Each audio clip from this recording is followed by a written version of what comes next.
Welcome to From Dentist to Novo. I'm your host, Jonathan Miller, and after almost 2 decades of helping dentists go into practice ownership by way of startup or acquisition, I'm here to share real strategies and not just motivation. So let's dive in. Welcome to the podcast From Dentist to Novo.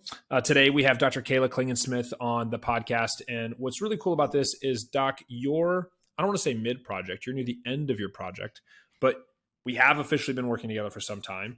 You have the ability to provide actual insights and or feedback, and hopefully you're not here today to like Jerry Springer call me out and tell me that this experience has been awful for you and like, hey, bud, thanks for nothing. But really the whole goal is so that doctors in your position can hear from you. You know, the whole podcast is about information over affirmation. And you've heard me say that a couple hundred times, I think, as we've worked together. And also really allowing them to hear from somebody who's kind of been in their position. I hate to say been there, done that, but been in that position. And also kind of, hey, this is what you experienced. This is maybe something that you found out that you were like, oh, I never thought of that before. And maybe something else that you were, hey, don't we need to have this big to do and a big decision around this thing? And I'm like, it's not really all that important. You're overthinking it. I'm sure that happened in dental school, by the way, where you're like, oh my God, this is going to be this major thing. And then you find out later, oh, that really wasn't that big of a deal. And something else that was, oh my God, this is a big deal. I didn't really give it that much energy and attention and the stuff that it needed. But with that being said, let's start with how in the heck did you know you wanted to do a startup in the first place? Because I find a lot of doctors really are torn. I would tell you 6 to 7 out of 10 probably call me their first time and say, hey, I want to buy a practice. I don't want to do a startup. And then some of them convert somewhere in that process of, yeah, actually, you know what, I want to do a startup. And not because I've convinced them, but because there aren't a lot of great resources out there when it comes to buying a practice. If you look around the market and go, well, there's just nothing available, or whatever is available is total garbage. What am I going to do? Yeah, I think for me, I started out with, okay, what is kind of the most responsible thing to do? And from all of the research that I had done at that point, it was look for a practice. You know, you have the cash flow already started, that'll be great. But all in the back of my mind, I was talking to people who'd done startups. I was like, hey, why did you do a startup instead of, buying a practice? And I was still having those conversations, and all of the long of interviewing at different places and talking to dentists who were selling their practices, nothing just felt right. I would go into those meetings and just feel awful. Like it just like like it was kind of like this is not what I want to do. Like I don't. And there's a piece of this of kind of, I'm 9 years out yet now. I know what I want. I also don't want to spend time, you know, trying to transition to something that is not me. I have worked at other offices and I have morphed myself and chameleoned myself into the dentist that they need me to be at those associateships. And I was kind of done doing that. I was done, you know, being okay with certain things. I'm like, no, I want to do it the way I want to do it. And kind of all of that led to me to, I think it's time to really think about the scratch start. And yeah. When you thought about this, did you talk to your husband about it at all? Yeah. Was he like, Yeah. you're crazy? Or was he like, cool, honey, whatever you want to do? He's very much supportive, Okay, like right. always through and through. He knew going in that like I'm a career woman, that is who I am. I am never going to be part-time unless I am making so much money from just working a couple of days a week.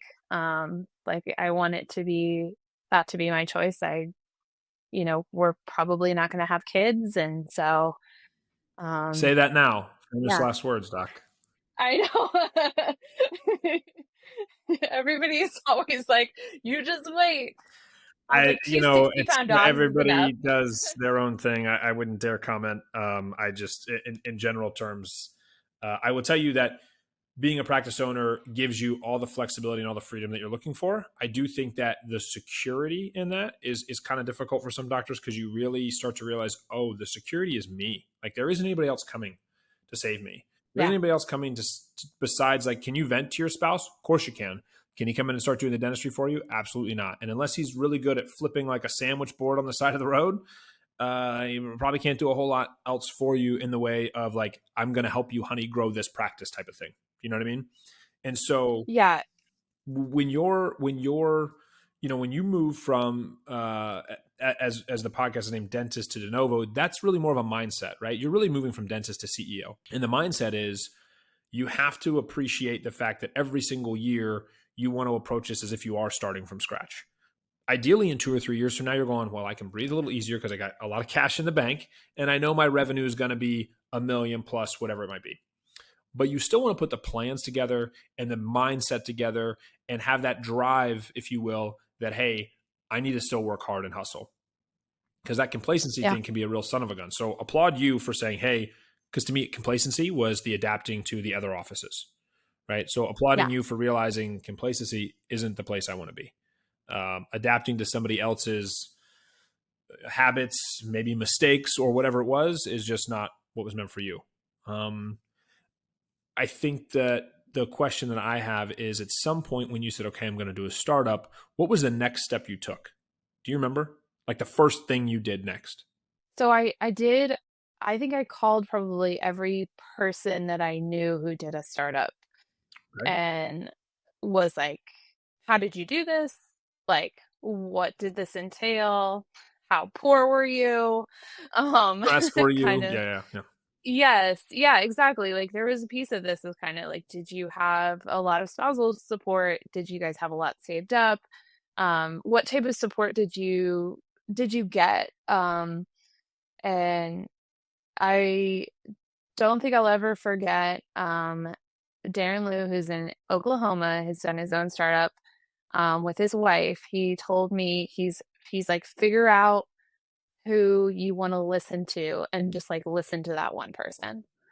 Shout out to that guy. Like, That's good advice. yeah, yeah, which I think in the end ended up for me like working out that, like finding a coach was really important.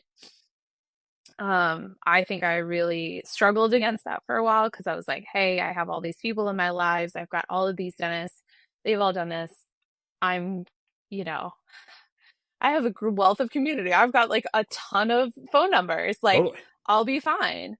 And I was getting into it more and more. And even when I would like message my friends and all of that, it was a while till they get back to me because they were busy, and they also didn't know, it had been a couple of years, which the climate is like changing so much.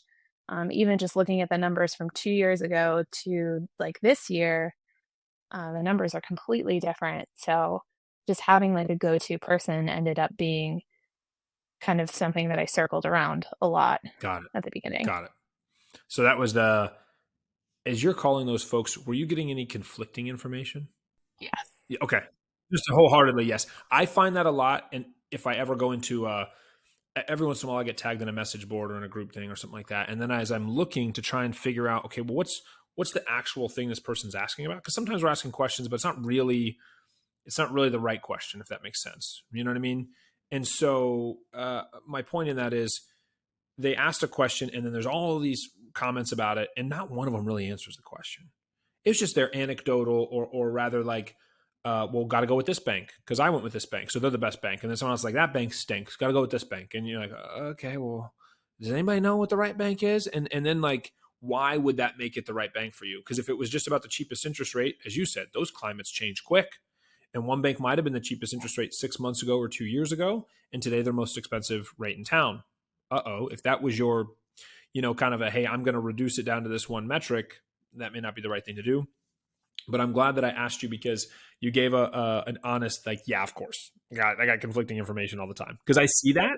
But I'm always curious. I've never been able to be a dentist and say, hey, other dentist buds, tell me what I'm about to walk into and or what mistakes I'm about to make. And you probably had somebody go, oh, well, hire this person for contractor, never work with this person, always work with this person. And you get a lot of these always and nevers, and you start to go, well, eesh, maybe I just don't do this at all. Maybe this is a bad idea. Yeah. Okay. Okay. Yeah. Anything as we got into the process that you were really afraid about, and then you're like, oh, I'm not all that worried about this anymore. I think this, so kind of two things. Definitely the budget, like making sure I had enough money. That was, I took a couple of different seminars and different instructions, and some of them were like sharing horror stories about how people had run out of money and, or like, somebody was asking for way too much money and then it ended up with change orders and all of that. And so I was very concerned about the money aspect of it. Right. Um, I was also very concerned. Something that somebody told me very early on was usually the biggest holdup um, in construction is actually the dentist and not anybody else Yep. because they're like trying to make a There's some decision truth to that. Some or truth to something that. like Yep. that. Yep. So, and as I will say, as somebody who, this is a lot of decisions, and I was raised by two engineers, so I learn how to do the analysis by paralysis very well. Yeah. I'm Yeah. very good at it. Yeah. Being decisive was like, okay, I'm going in this and I'm going to be more decisive. So that was something I was concerned about, but there was so many decisions that like I would talk with you about and you'd be like, I think you already made this decision.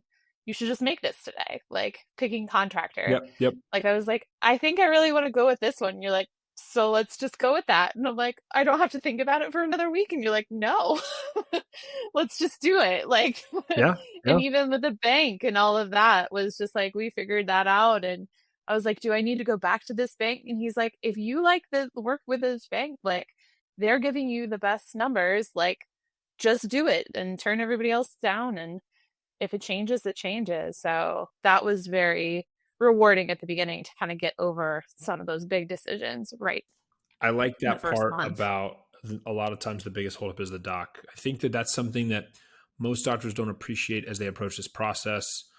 Think of it like wedding planning, right? I can remember back to, I've been married now 10 years, but I can think back to when we were going through this process, there was a ton of decisions to make, a truckload.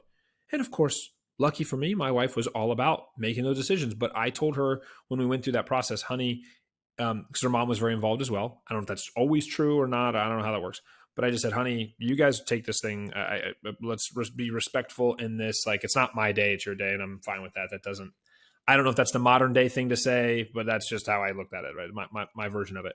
I said, though, however, in the event, and I was pretending here and it turned out to be true, in the event that you and your mom disagree on what the decision should be, because sometimes that happens, let me know and I'll be the tiebreaker. Just call me up or shoot me a text and say, hey, these flowers are these flowers, this one or that one, blah, blah, blah, and I would just break the tie. And she thought that was, in the process of it, the most helpful thing possible, because you will get stuck in the decision-making process and there are deadlines that need to be met. And some of those you don't even realize are deadlines that need to be met. And then, so when we're talking now about the project, when we're talking about building a dental office, a lot of doctors don't realize there are timelines and deadlines that have to be met. And a lot of people aren't forthcoming with that because they don't want to, either they don't know themselves because they're not looking at the thing holistically, if you will. They're not looking at, well, what's the contractor have to do and how's the permit process? I'm just the equipment rep, so I'm just saying about my deadlines and timelines. I don't really know all your other stuff. Not their fault, but just kind of how it is. And then the other version is, well, there are deadlines and timelines just based on how much free rent you have. Do you remember that conversation? And some doctors don't. What the bank needs to have done by a certain time. You have 9 months from your, the day you start taking money to get this thing done. And so then most of the time doctors will be frustrated and they'll tell me about their frustration. And I'll say, well, did we get that decision? Oh, no, we haven't. Okay, well, I'm happy to reach out to the contractor or equipment rep or whomever and say, hey guys, what's happening? But if they go, yeah, there was an email sent 7 days ago, we haven't heard from you yet on it. Oh boy. So a lot of times I'm the one just playing organizer and organizing that information for someone like yourself to say, okay, it's this thing and then this thing and then this thing. And I don't know if there's like, that's not a sexy thing to say as part of my job, if you will, but that is part of what needs to be done. That's just how it is. That's just, Yeah. we got to make decisions. And I want to allow you as much time as possible, but then also have to say, hey, doc, you got to, like, are we here? We're here. This is the time to make the call. We're making the call or Yeah. not. How funny. I That's, think yeah, please. I think for me this is like that's why I like calling you a coach because it's not with when I think about a coach, I think about somebody who's helping you like get the reps in and making sure that you're focused on what you're doing currently. Because that honestly, before like kind of looking at it, it's overwhelming of all the different things that you have to get done in the month. It's still like overwhelming to think of what we have left in this last Yeah. month. Yeah. um but like staying having you there just being like, okay, so we're focusing on this today, or like this has to be done now, because this has to go off the list because there's 12 other things that are going to be added to the list next week. So that I think I really resonate with is just keeping me on task. Um, and because there was several times where I was like, should we start thinking about this? And you're like, just give it a second. Like we just Everybody slow it does. down a little Everybody bit. does. It's all Maybe good. like to that. It's all good. I just, Yeah. there's a timing to it. Do you know what I mean? It's just Yeah. like right now, you're starting out this next phase of your, professional career, and you've been married how long? Can I call you a newlywed? A newlywed? Yeah. Okay, great. Yeah. If we're less than 5 years, Okay, great. so So I don't even know what the metric is for that, but yeah. But in that arena, you're still early on in life, if you will. So both personally and professionally. It's not like you've married, had kids, and are now starting your startup. You're recently married and starting your startup. And my point in that is there's a timing with regards to your personal and professional life where if we were to start talking about your retirement fund, we probably not really need to have a big in-depth conversation. Should you be planning for retirement? And is retirement happening in your future? Of course it will. But we don't need to really focus on like your retirement fund and where that is. And sometimes that's how it is with the process, is like doctors are starting to talk about, I don't know, something about marketing or hiring or what have you. And I'm like, well, we still need to pick the contractor, doc. We gotta get that part figured out. Because talking about the marketing part is fun. It's exciting. Putting the yeah. logo together, Yeah. seeing the website go live, getting all that stuff taken care of is a really fun part. Picking the contractor is a necessary part and is more of like sometimes oh yeah, I do. Okay, yeah. I picked the contractor. And I'm not trying to say this to take anything away from the great contractors in the world. It's just not the sexiest thing about the project. It's just how it is. I'm sure picking a coach consultant is not the coolest part about the project either. Picking a lender isn't, but it has to get done. So that's cool. That's insightful. Anything that where we didn't spend a lot of time on something and you thought, oh, we're gonna have to we're gonna have to spend, this is gonna take up so much time, or anything that surprised you about like, oh wow, I didn't know that was even a thing that we needed to do. I thought that the design part of it was gonna be like, even though it did take some time. um, I guess there's a part of me that was like, I thought I was gonna have to be more involved in like looking at the drawings, like the constructual drawings, and Yeah, being yeah. like, yes, approve that here.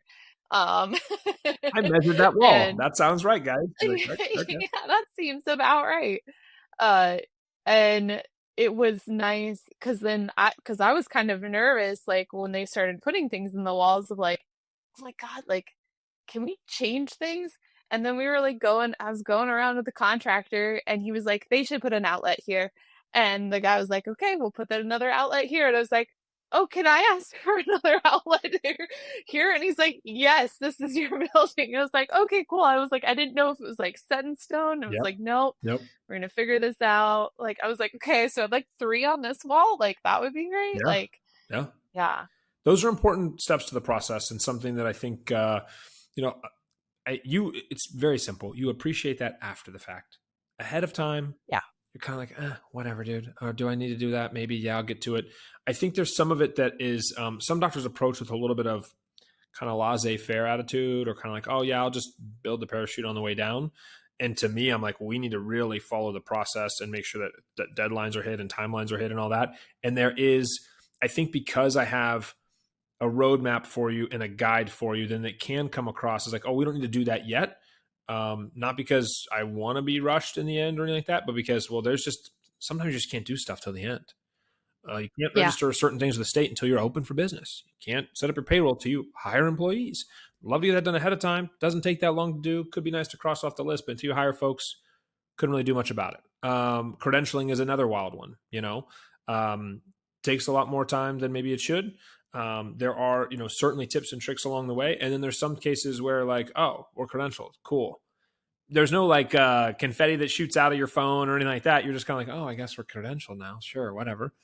You don't realize when you need the phone number by then and all those other things. So I appreciate you sharing that about the design, because I do think that I also think that people might have that version of like, I need to spend a lot of time on design, because when you go out into the world of designers and they tell you how much it's going to cost for them to do your design, you're thinking, oh, well, this must be a 300-hour project. When it's not. It's a good amount of time, but it commensurate with the price point. And you think, well, I know how much I charge for dentistry and how long that takes me. I I would have to put in so many hours to hit that same number. Why is it that I don't get why it costs so much, and still something I haven't figured out. I also I think there was like, and maybe this was just the people that I was listening to, and it was mainly online, of kind of like, oh, you have to have like a contractor that is dental related, and you have to have a architect that knows how to design, like a specific architect. And I will say, like, and I think for my generation, that or the generation of startups that are going on, like, I really utilize Henry Schein pretty hard. Like, I utilize them, and their knowledge, and the people that I worked with. I had a really good team around me. I had known a lot of them already. So I already knew that I could trust them. Um, yeah, but I've had other people who spent more time on that aspect of it, and probably spent more money on that aspect of it. And in the end, it's still a dental office. And I didn't use a dental architect, or a dental construction company, but they did the periodontist office right above me. So I was like, I knew they could do it. Yep. Yep.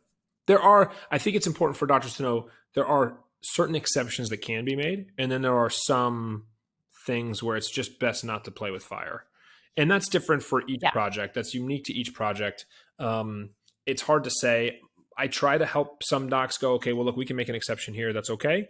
But I also, if you're you were never this way, but every once in a while I'll get a spouse that wants to participate and have the best of intentions. But like, dude, if you don't run an IT company, then please don't be our IT person. Because the challenge that I have is after the fact, when the stuff doesn't work, and there's a bit of a bit of a quarrel there between husband and wife on like, well, who's it responsible? Because I didn't sign up to install the IT, your spouse did. So now we got to ask them, why are the computers not talking? Why is the internet not working? What's happening? And if they don't really know, or they were just doing it in an attempt to save you money, they could cost you a lot of time. And for me, that's one thing I think more doctors have to appreciate with a startup over like a jump start, let's say, is that we want to use that time to our advantage. We want to take those months that we have and say, hey, let's now take the next 9 to 12 months and really leverage that time on our side to get everything set up the right way. If you're setting up the timing part and getting the timing right is how you really save money. And when you look at something like a jump start, let's say, you don't have a lot of time. A landlord's going to go, hey, chief, the rent's due in like 30 days. Maybe I can give you 60 days for your rent, but I'm not really going to give you a lot of time, because what do you need to do? It's all here for you. And I know that you were interested in a jump start in the early days. Is that right? Yeah, so I looked at one. I actually looked at probably several that would probably qualify. And jump start, in case I don't anybody think hasn't they, heard that term, is a space, yeah. no patience. It's either built out and it needs equipment. It can be built out and have equipment in there and essentially kind of ready to go. Yeah, so I looked at one. They called it the Taj Mahal of dental Beautiful. offices. Beautiful. And that it really had so many columns on it, in that there was like so much artistic detail in all of it. Um, and yeah, I looked at that. The design of it was just going to be, first of all, it was way too big. Like it was absolutely huge. Um, and the rent was astronomical, like right from the get-go. Because I think they were like, oh, well, like we know what we have. And they totally played the thing of like, they said they're like, okay, well, we have somebody coming in after you, so like let us know. Yeah. And we were talking outside. And so she's like staying inside, and we watched her go out because we were there for like another 30 minutes. Like nobody Just chatting came. about the space and the thing and the whole deal. So yeah, yeah. And like it was like this tactic of like, oh, there's somebody coming in after you. And I was like, there was nobody They coming were in just like after you. 3 days or 4 Yeah. days later or 6 days later or 6 months later. Yeah. Yeah, and they were like, "Oh, you can also like buy the rest of this." So it was like a really, it was just one of those things. It would have been really difficult, for especially the size of it, trying to get patients in. I think it would have been nice because like there was a office that was moving out and moving 20 miles away, so a lot of patients probably would have been left behind. Um, but it was so big. I was like, this is not, I cannot get all of my ducks in a row. Like, I can't even get credentialed in the amount of time it would probably take. Right. Right. And you know that now for sure. You know that now. Yes. I'm sure. So then in closing, if somebody calls you, friend of yours, somebody says, hey, I'm going to do a startup, or maybe they say I'm going to do an acquisition. What are you going to try and talk somebody out of an acquisition and say, hey, don't do that, do a startup instead? Or what would you give them as advice? Either way. Honestly, like if I have learned anything in dentistry as a whole, it's so individual to your journey, and kind of where you are. When people ask me like, like why I did what I did, like it's because of my circumstances and where I was in my career. So though you can try and mimic some of the things that I did, you cannot copy what I've done. Like it is going to be different. You're going to run into different roadblocks, all of that, and you got to find out what's right for you. So that's, but I think listening, I think to what was inside of me, I would have probably had done this like a year earlier. Just because like I think it was called, like there was this inkling always kind of inside of me. Yeah. Yeah. But I honestly, the advice of finding somebody that you trust and listening to that one person, I think was probably the best piece of advice I've gotten in this journey of just making sure that you can have a lot of voices surrounding you and telling you what to do, and just having that kind of light post of kind of, this is the direction I'm heading, this is going to help me get there. I think that's really important. Totally agree. I wish I would have given it to you so I could take all the credit, but I'm teasing. That's great. I love that. And thank you for being honest and sincere in your responses. And we will be opening up your office here in the near future, so that's exciting. Yes, it's very exciting. Thanks for making time in your busy schedule. And yeah, now I got to get back to work to help you get this thing done. Cool. Sounds good. All right. Take care, Doc. Thanks for joining us on From Dentist to De Novo. Be sure to subscribe to learn more about what it takes to own your first practice. And until next time, I'm Jonathan Miller, helping preserve private practice dentistry, one doctor at a time.